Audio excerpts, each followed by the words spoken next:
Hello मेरे प्यारे साथियों, स्वागत है आप सभी का हमारे YouTube channel IAIT smart learn में। आज हम सभी 12th साइकोलॉजी का चैप्टर 1 का ऑब्जेक्टिव क्वेश्चन आंसर कंप्लीट करने वाले हैं। अगर आप हमारे चैनल पे नए हैं तो हमारे चैनल को सब्सक्राइब कर लीजिए ताकि आपको नए वीडियो का नोटिफिकेशन मिलता रहे और अपने दोस्तों के पास भी शेयर कीजिए।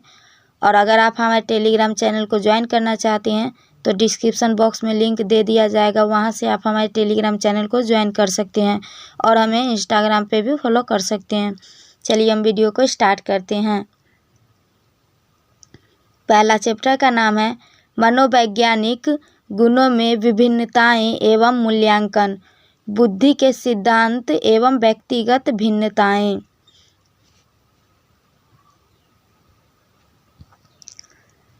हमारा पहला क्वेश्चन है, बुद्धि लब्धि का सूत्र है।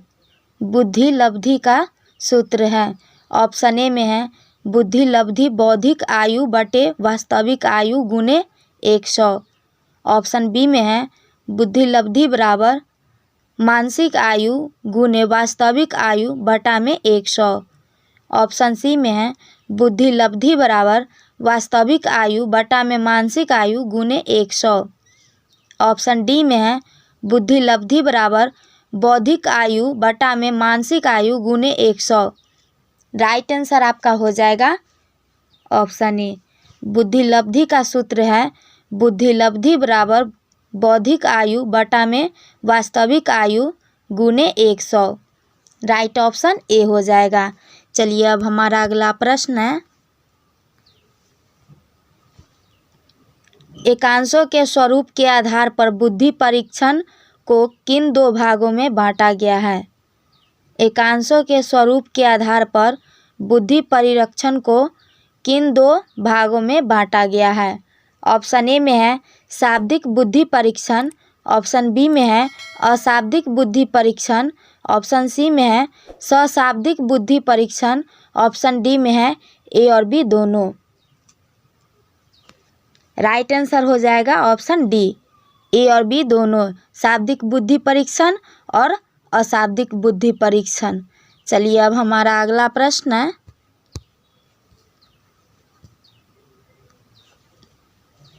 बुद्धि जीवन की नवीन परिस्थितियों और समस्याओं के साथ अनुकूलन करने की सामान्य योग्यता है। बुद्धि की यह परिभाषा किसके द्वारा प्रस्तुत की गई है। बुद्धि जीवन की नवीन परिस्थितियों और समस्याओं के साथ अनुकूलन करने की सामान्य योग्यता है। बुद्धि की यह परिभाषा किसके द्वारा प्रस्तुत की गई है। ऑप्शन ए में है वुडवर्थ, ऑप्शन बी में है वेल्स, ऑप्शन सी में है अल्फ्रेड बिने, ऑप्शन डी में है बकिंघम। राइट आंसर आपका हो जाएगा ऑप्शन डी, बकिंघम। चलिए अब हमारा अगला प्रश्न है, द्वितत्व सिद्धांत के प्रतिपादक कौन है। द्वितत्व सिद्धांत के प्रतिपादक कौन है। ऑप्शन ए में है स्पीयरमैन, ऑप्शन बी में है जेम्स ड्रेवर, ऑप्शन सी में है हॉल्स, ऑप्शन डी में है वेल्स। राइट आंसर आपका हो जाएगा ऑप्शन ए, द्वितत्व सिद्धांत के प्रतिपादक स्पीयरमैन है। राइट आंसर ऑप्शन ए हो जाएगा। चलिए अब हमारा अगला प्रश्न है, पूर्ण बुद्धि को इकाई मान लिया जाए तो विशिष्ट तत्व का भाग कितना होगा। पूर्ण बुद्धि को इकाई मान लिया जाए तो विशिष्ट तत्व का भाग कितना होगा। ऑप्शन ए में है 4%, ऑप्शन बी में है 3%, ऑप्शन सी में है 5%, ऑप्शन डी में है 6%। पूर्ण बुद्धि को इकाई मान लिया जाए तो विशिष्ट तत्व का भाग 5% होगा। राइट आंसर ऑप्शन सी हो जाएगा। चलिए अब हमारा अगला प्रश्न है, बुद्धि मापन विधि की प्रयोगशाला सर्वप्रथम किस मनोवैज्ञानिक ने स्थापित की। बुद्धि मापन विधि की प्रयोगशाला सर्वप्रथम किस मनोवैज्ञानिक ने स्थापित की। ऑप्शन ए में है एस्कीवरल ने, ऑप्शन बी में है स्पीयरमैन ने, ऑप्शन सी में है हॉल्स ने, ऑप्शन डी में है वुंट ने। बुद्धि मापन विधि की प्रयोगशाला सर्वप्रथम वुंट ने स्थापित की। राइट आंसर डी हो जाएगा। चलिए अब हमारा अगला प्रश्न है,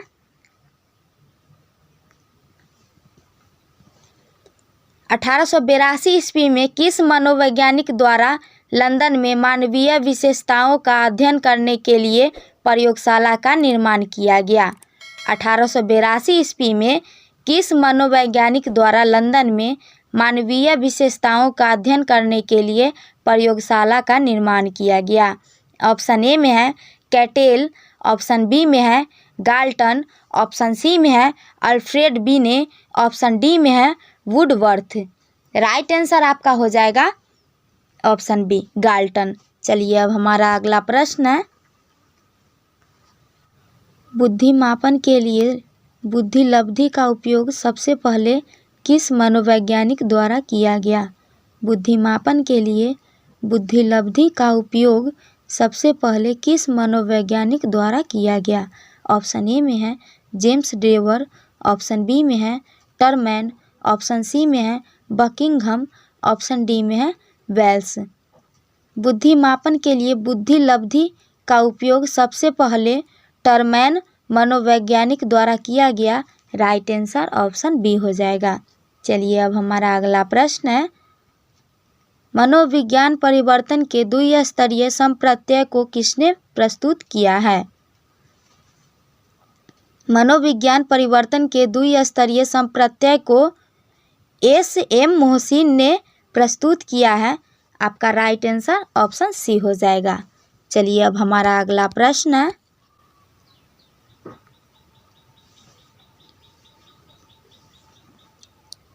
किसने बुद्धि का त्रितत्वीय सिद्धांत प्रतिपादित किया? ऑप्शन ए में है स्पीयरमैन, ऑप्शन बी में है गार्डनर, ऑप्शन सी में है थर्स्टन, ऑप्शन डी में है स्टर्नबर्ग। राइट आंसर आपका हो जाएगा ऑप्शन डी स्टर्नबर्ग। चलिए अब हमारा अगला प्रश्न है,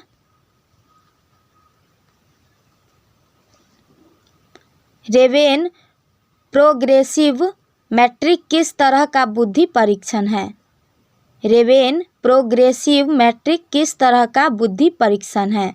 ऑप्शन ए में है शाब्दिक बुद्धि परीक्षण, ऑप्शन बी में है क्रियात्मक बुद्धि परीक्षण, ऑप्शन सी में है अशाब्दिक बुद्धि परीक्षण, ऑप्शन डी में है उपर्युक्त में से कोई नहीं। राइट आंसर आपका हो जाएगा ऑप्शन सी अशाब्दिक बुद्धि परीक्षण। चलिए अब हमारा अगला प्रश्न है,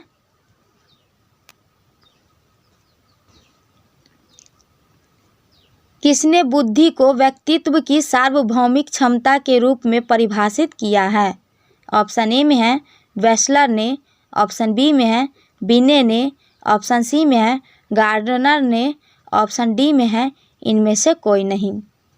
राइट आंसर आपका हो जाएगा ऑप्शन ए वेस्लर ने। चलिए अब हमारा अगला प्रश्न है,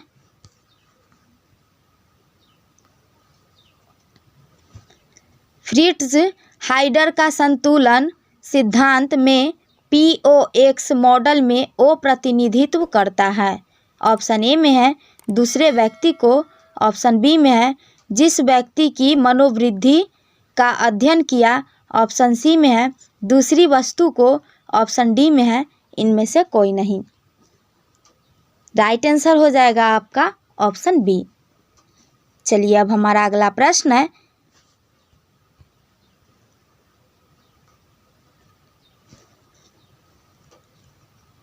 स्पीयरमैन ने बुद्धि के कितने तत्वों की चर्चा की है? स्पीयरमैन ने बुद्धि के कितने तत्वों की चर्चा की है? ऑप्शन ए में है 2, ऑप्शन बी में है 1, ऑप्शन सी में है 3, ऑप्शन डी में है 4। स्पीयरमैन ने बुद्धि के 2 तत्वों की चर्चा की है, इसलिए आपका राइट आंसर ए हो जाएगा।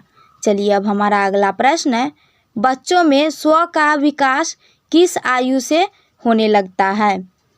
बच्चों में स्व का विकास किस आयु से होने लगता है?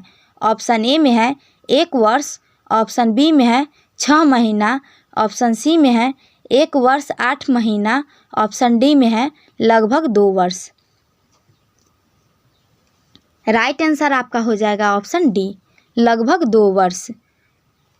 चलिए अब हमारा अगला प्रश्न है,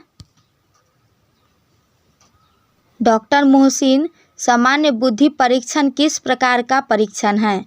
डॉक्टर मोहसिन सामान्य बुद्धि परीक्षण किस प्रकार का परीक्षण है?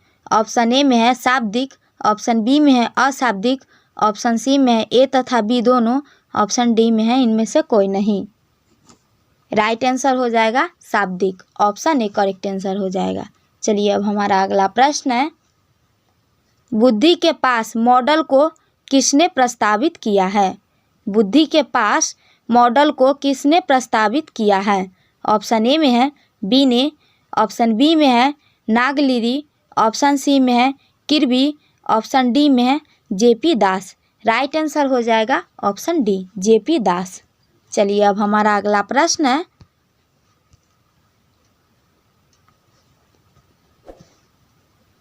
बहुबुद्धि संप्रत्यय का प्रतिपादन किसने किया?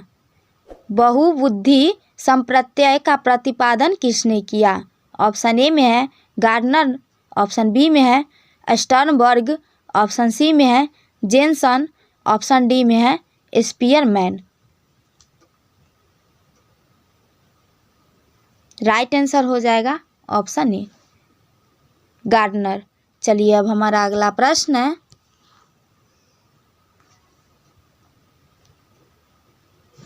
निम्नलिखित में से कौन बुद्धि लब्धि का सही सूत्र है?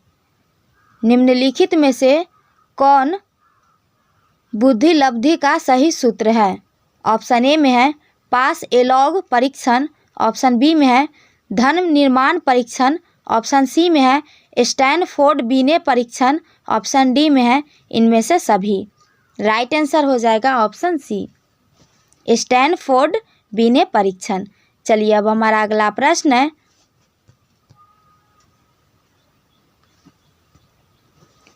निम्नलिखित में से कौन सा शाब्दिक बुद्धि परीक्षण है? निम्नलिखित में से कौन सा शाब्दिक बुद्धि परीक्षण है?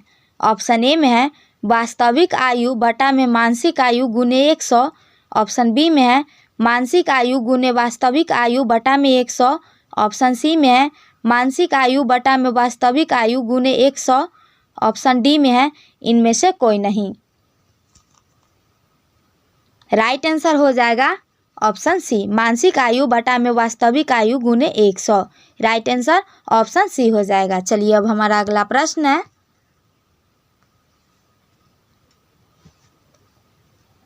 गार्डनर के अनुसार निम्नांकित में से कौन बुद्धि के प्रकार में नहीं है? गार्डनर के अनुसार निम्नांकित में से कौन बुद्धि के प्रकार नहीं है? ऑप्शन ए में है तार्किक गणितीय बुद्धि, ऑप्शन बी में है भाषाई बुद्धि, ऑप्शन सी में है अनुभवजन्य बुद्धि, ऑप्शन डी में है स्थानिक बुद्धि। राइट आंसर हो जाएगा आपका ऑप्शन सी अनुभवजन्य बुद्धि। चलिए अब हमारा अगला प्रश्न है, पास मॉडल का विस्तारित रूप क्या है? पास मॉडल का विस्तारित रूप क्या है? ऑप्शन ए में है योजना, अवधान उत्तेजन, समस्थानिक अनुक्रमिक, ऑप्शन बी में है अवधान उत्तेजक, समकालिक अनुक्रमिक योजना, ऑप्शन सी में है समकालिक अनुक्रमिक अवधान उत्तेजक योजना, ऑप्शन डी में है इनमें से कोई नहीं। राइट आंसर ऑप्शन ए हो जाएगा योजना, अवधान उत्तेजक, समस्थानिक अनुक्रमिक। चलिए अब हमारा अगला प्रश्न है, मानसिक आयु के संप्रत्यय से किसने परिचय कराया? मानसिक आयु के संप्रत्यय से किसने परिचय कराया? ऑप्शन ए में है बीने साइमन, ऑप्शन बी में है टकमैन, ऑप्शन सी में है टरमैन, ऑप्शन डी में है कैटेल। मानसिक आयु के संप्रत्यय से बीने साइमन ने परिचय कराया, इसलिए आपका राइट आंसर ए हो जाएगा। चलिए अब हमारा अगला प्रश्न है, बुद्धि विषय पर शोध करने वाले पहले मनोवैज्ञानिक कौन थे? बुद्धि विषय पर शोध करने वाले पहले मनोवैज्ञानिक कौन थे? ऑप्शन ए में है स्पीयरमैन, ऑप्शन बी में है थॉमसन, ऑप्शन सी में है गिलफोर्ड, ऑप्शन डी में है बीने। राइट आंसर हो जाएगा ऑप्शन डी बीने। चलिए अब हमारा अगला प्रश्न है, बुद्धि का बीने साइमन परीक्षण कब विकसित हुआ? बुद्धि का बीने साइमन परीक्षण कब विकसित हुआ? ऑप्शन ए में है 1800, ऑप्शन बी में है 1879, ऑप्शन सी में है 1905, ऑप्शन डी में है 1900। राइट आंसर होगा ऑप्शन सी 1905। चलिए अब हमारा अगला प्रश्न है, बुद्धि के कितने प्रकार हैं? बुद्धि के कितने प्रकार हैं? ऑप्शन ए में है 2, ऑप्शन बी में है 3, ऑप्शन सी में है 4, ऑप्शन डी में है 5। बुद्धि के 2 प्रकार हैं, राइट आंसर ए हो जाएगा। चलिए अब हमारा अगला प्रश्न है, मंद या अल्प बुद्धि बालकों की IQ कितनी होती है? यहाँ पे आकर छूट गया, ओ कर होती है, होता इस तरह से होती है।